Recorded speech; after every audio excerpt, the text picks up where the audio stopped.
Hello guys, আজকে হলো শুক্রবার আর শুক্রবার হলো গরিবের হজের দিন। তো গাইস আমি আগে বাগে মানে ঘর থেকে লঙ্গিটা লইয়া এখন গোসল কইরা তারপর যাইবো মসজিদে। তো গাইস একটা সাদা লঙ্গি লইয়া তারপর এখন কলে যাইবো।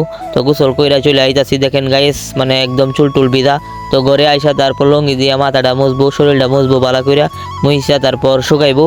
তো তারপর শার্টটা পরবো, পরে তারপর যাবো গা মসজিদে। তো গাইস দেখতে পাচ্ছেন একটা শার্ট লইছি, লইয়া পিনতাছি। তো পিনতে তারপর ঘরের দরজাটা মাইরা আমি যাইতাছি এখন মসজিদের দিকে।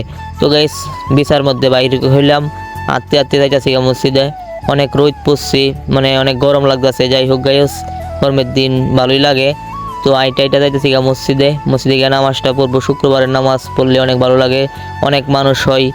তো যাই হোক গাইস, মানে মসজিদের মধ্যে চলে আসলাম, জুতাটা খুইলিয়া তারপর মসজিদের মধ্যে প্রবেশ করলাম। প্রবেশ করে কতরা মানে বইয়া থাকলাম, অনেক মানে আলোচনা শুনলাম তারপর একটু ভিডিও করলাম, আপনাদেরকে দেখাইলাম।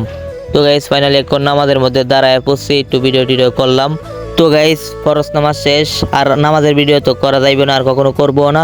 তো অনেক মানুষ বাইরে হতেছে, আমিও বাকি নামাজটা পড়া তারপর বাইরে হতেছি। আর নামাজ হলো সবার জন্য ফরজ, ইনশাল্লাহ আমি যেন নামাজ পড়তে পারি আর আপনাদেরকে নামাজের দাওয়াত দিলাম। আর আজকের ভিডিওটা গাইস এই পর্যন্তই। তো কেমন লাগলো অবশ্যই কমেন্ট বক্সে বলে দেবেন। তো আজকের জন্য আল্লাহ হাফেজ।